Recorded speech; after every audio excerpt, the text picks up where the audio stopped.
Hi everyone, this is Mrs. Tevis-Finn recording live from room 114. This is the end of Reconstruction, part 1. There's a one-page guided notes on Edlines, you can print those out. And I'd like to begin with this political cartoon. And so I really want you guys to describe it, and I want you to come up with, perhaps who do you think drew it? What's their point of view? And also, what are the two sides being illustrated here.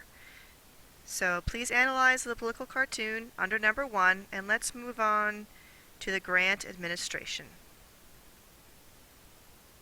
So let's talk about his first term. So you guys, your first bullet, you want to put down that he was a Civil War hero, but he really lacked political experience. During his presidency, he did strengthen the economy, so he kind of continued policies that we had used during the Civil War, and I want you guys to fill out a few examples there. So one thing he did is repay our debt with gold, not paper. He increased funding to the railroads, which would really help our economy, and he also kept tariffs high to boost American business. So fill those out under strengthened the economy. And let's talk about sin taxes. So guys, they were used during the Civil War. There were taxes placed on things such as alcohol and tobacco, hence the name sin taxes. So they, the money raised there are used to help pay for the war. And now that the war is over, Grant decides to keep them in place. All right, so let's go on. What's going on in the Republican Party? So guys, on the next bullet I want you guys to fill out, the Democrats argued that the Republicans were favoring the wealthy. So they said, the war bonds were bought by, the wealthy, that they're the ones who could afford to buy war bonds. You guys should also make sure I put a picture of it in the previous slide. Here's a war bond. And notice it says the state of New York, and it says actually $1,000. So what is a war bond, guys? Define it as kind of a promissory note, right, or a loan that the government would repay with interest after the war. So that was another way that we, generated money to help pay for the Civil War.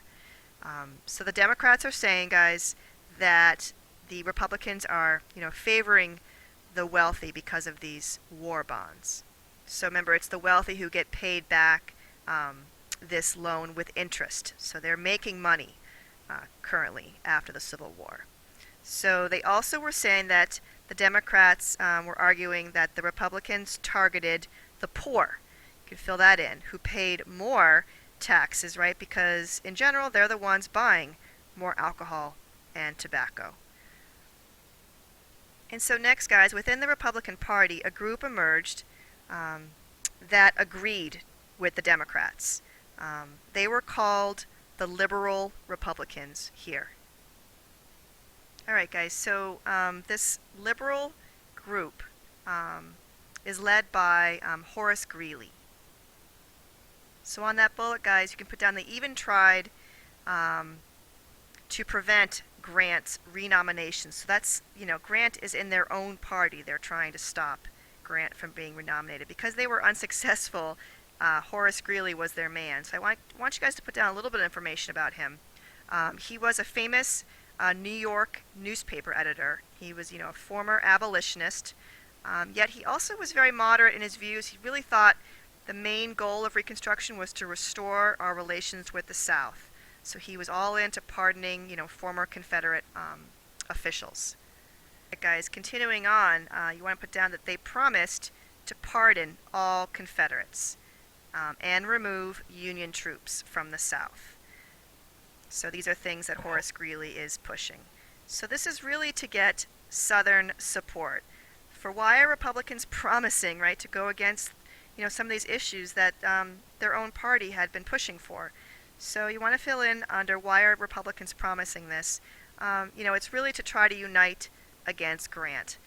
So what happens is the Democrats actually join with Greeley's liberal Republicans, and it doesn't work because Grant, you guys want to put down, won easily for his second term. And here's just a slide to go along with that, with those previous few bullets. The liberal Republicans are really trying to get Southern support, so they're really offering a pretty nice plan. The Democrats do join, but now let's go on to Grant's second term.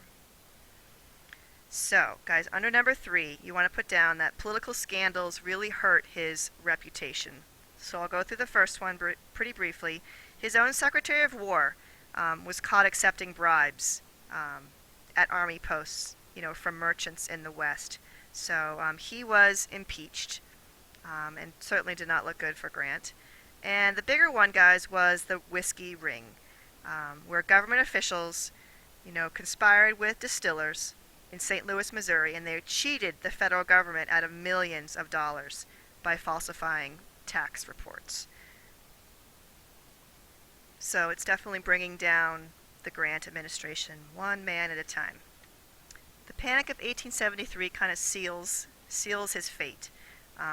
So it starts with a bad railroad investment, and it starts a chain reaction. So you guys want to fill out what that means. So the investment leads to, a small bank firm going bankrupt. And then you guys want to fill in the next bullet, a wave of fear spreads, leading to more banks closing, stock market prices falling, and unemployment rising.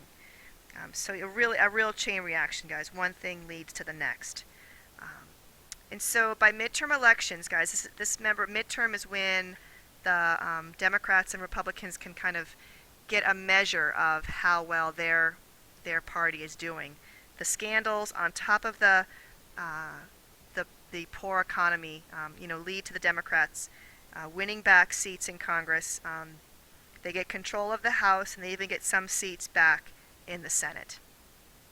Alright, guys, the last thing I want you to do for this homework is to analyze this political cartoon. This is the last slide for tonight, so please take a look. It's from Harper's Weekly, which is a newspaper of the time.